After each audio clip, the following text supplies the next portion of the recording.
Bismillahirrahmanirrahim. Assalamualaikum warahmatullahi wabarakatuh. Perkenalkan, nama saya Siti Aulia, NIM 11920800064 dari Pendidikan Kimia kelas 4B. Nah, di sini saya akan mempresentasikan mengenai makalah yang telah saya susun dengan judul Etika Pendidik dalam Pendidikan.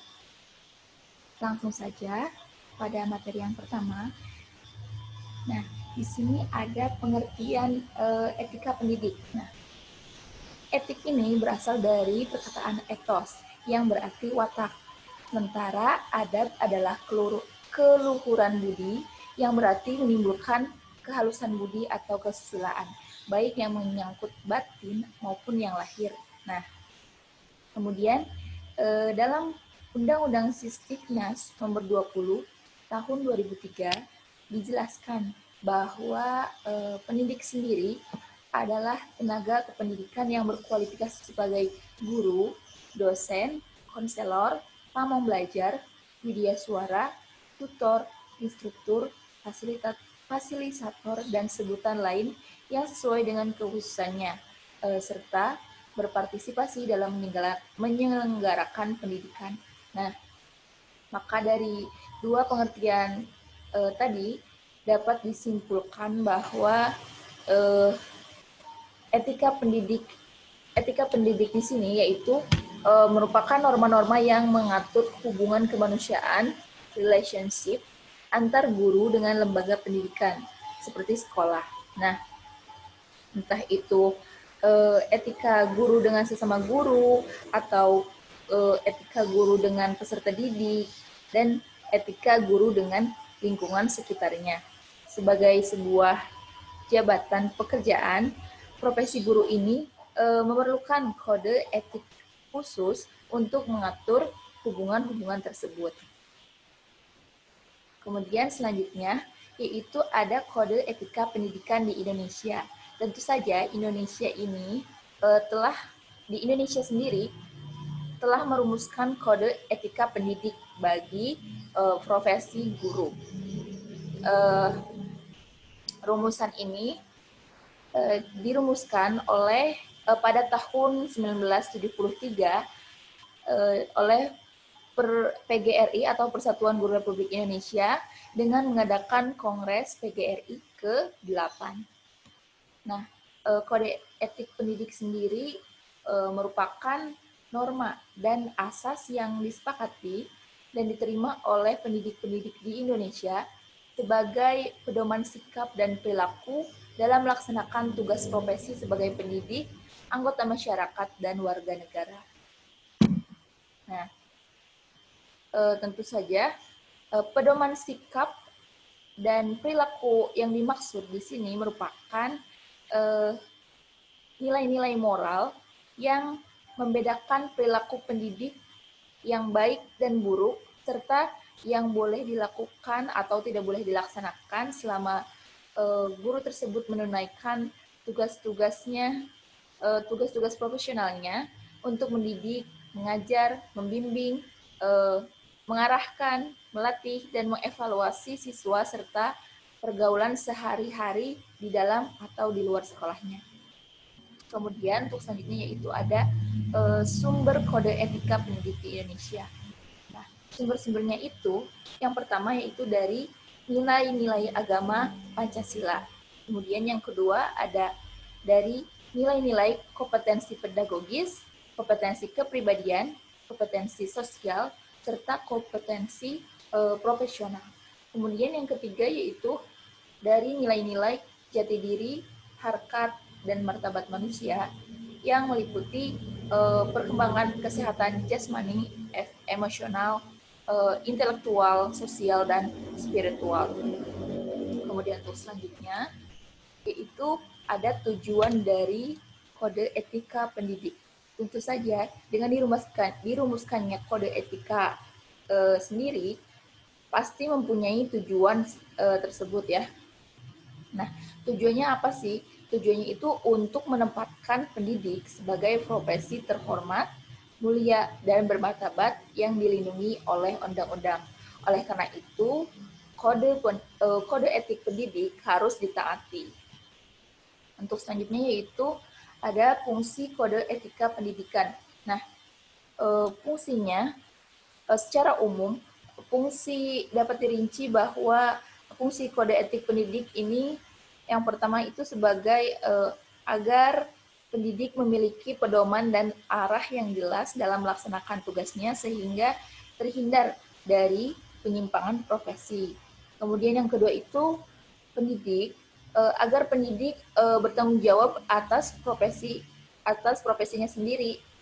Yang ketiga yaitu agar profesi pendidik terhindar dari perpecahan dan pertentangan internal. Yang keempat yaitu agar pendidik mampu meningkatkan kualitas dan kuantitas pelayanan sehingga jasa profesi pendidik ini diakui dan digunakan oleh masyarakat. Kemudian yang kelima, agar profesi ini membantu dalam memecahkan masalah dan mengembangkan diri. Dan yang terakhir yaitu fungsinya agar profesi pendidik terhindar dari campur tangan profesi lain dan pemerintah. Untuk selanjutnya yaitu materi mengenai poin-poin kode etika pendidik di Indonesia. Nah,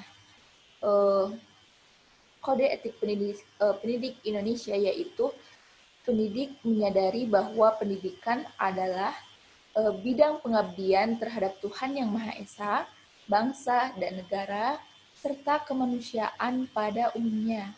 Nah, pendidik yang berjiwa Pancasila dan setia pada Undang-Undang Dasar 1945 turut bertanggung jawab atas terwujudnya cita-cita proklamasi kemerdekaan Republik Indonesia pada 17 Agustus 1945. Nah, berdasarkan uraian tadi yang telah saya tadi sebutkan bahwa pendidik terpanggil untuk menunaikan karyanya sebagai pendidik dengan berpedoman kepada poin-poin dasar-dasar kode etika pendidik di Indonesia. Nah, di sini ada jumlahnya itu ada 9 poin. Yang pertama yaitu pendidik berbakti membimbing peserta didik untuk membentuk manusia Indonesia seutuhnya yang berjiwa Pancasila. Yang kedua yaitu pendidik memiliki dan melaksanakan kejujuran profesional. Yang ketiga yaitu pendidik berusaha memperoleh informasi tentang peserta didik sebagai bahan melakukan bimbingan dan pembinaan. Kemudian yang keempat yaitu pendidik menciptakan suasana sekolah sebaik-baiknya yang menunjang berhasilnya proses belajar mengajar. Kemudian yang kelima yaitu pendidik memelihara hubungan baik dengan orang tua murid dan masyarakat sekitarnya untuk membina peran serta dan rasa tanggung jawab bersama terhadap pendidikan.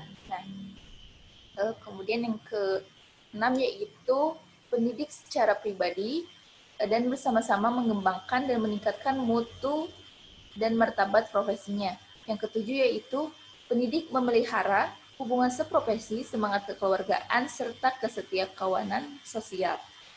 Kemudian yang kedelapan, pendidik secara bersama-sama memelihara dan meningkatkan mutu organisasi PGRI sebagai sarana perjuangan dan pengabdian. Dan yang terakhir yaitu pendidik melaksanakan segala kebijakan pemerintah dalam bidang pendidikan. Nah, dari ke-9 poin kode etika pendidik di Indonesia yang berkaitan dengan etika yaitu terdapat pada poin 2, 5, 6, dan 7. Nah, dari kode etik yang kedua yaitu mengandung makna bahwa pendidik hanya sanggup menjalankan tugas profesi yang sesuai dengan kemampuannya manakala menghadapi masalah yang ia sendiri tidak mampu mengatasinya. Kemudian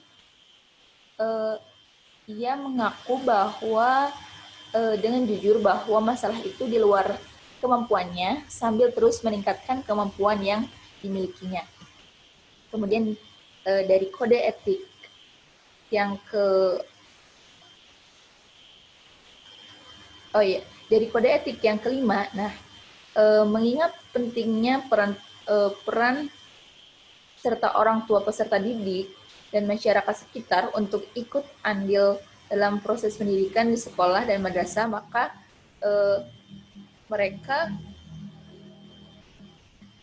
harus memelihara hubungan baik ya dengan orang tua murid dan masyarakat. Peran serta mereka akan terwujud jika terjalin hubungan baik antara pendidik dengan peserta didik, dan ini harus diupayakan sekuat tenaga oleh seorang pendidik. Kemudian yang kode etik yang keenam, pendidik diharuskan untuk selalu meningkatkan dan mengembangkan mutu dan martabat profesinya. Nah, ini dapat dilakukan secara pribadi oleh pendidik sendiri atau bisa dilakukan secara berkelompok. Kemudian kode etik yang ketujuh itu intinya bagaimana menjalani kerjasama yang mutualistik dengan rekan seprofesi, rasa senasib dan sepenanggungan biasanya mengikat para pendidik untuk bersatu dalam menentukan visi dan misinya. Nah, untuk selanjutnya yaitu ada etika pendidik dalam Islam. Nah, etika pendidik dalam Islam, di mana pendidik merupakan bagian penting dalam pendidikan, termasuk pendidikan Islam. Ya. Nah, oleh karena itu perlu adanya pertimbangan, perlu adanya keseimbangan antara keputusan moral dan rasional dalam pendidikan Islam. Nah, dari sini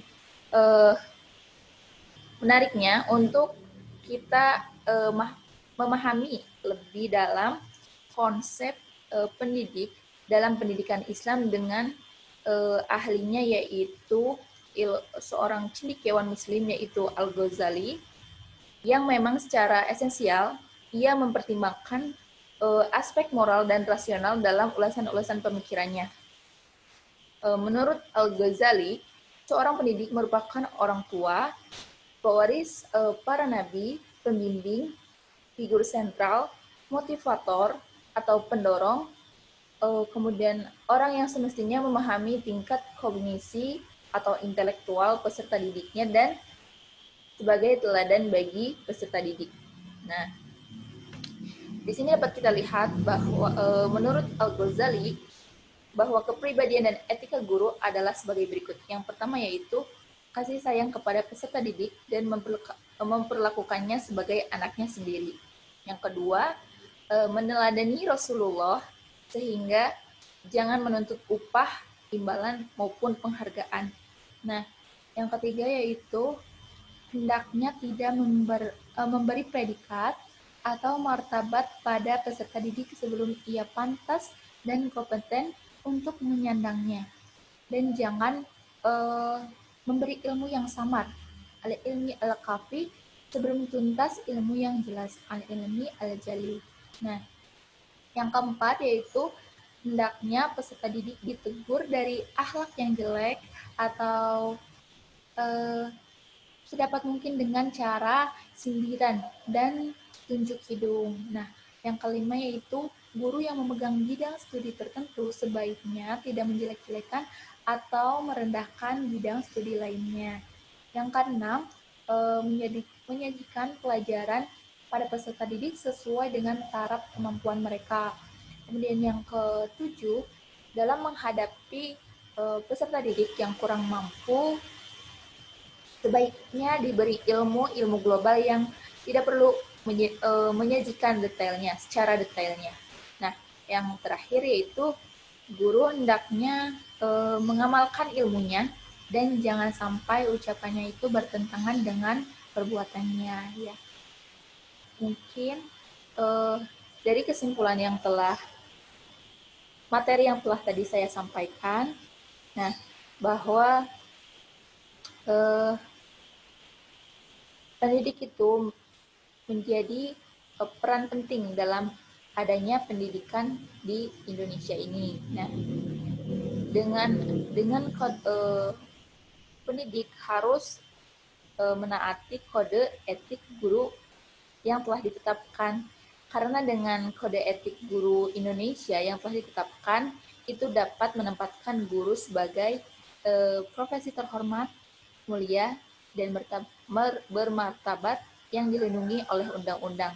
Maka dari itu, perlu sikap profesional dalam setiap sasarannya. Nah, selain itu, perlu juga adanya keseimbangan antara keputusan moral dan rasional dalam pendidikan Islam.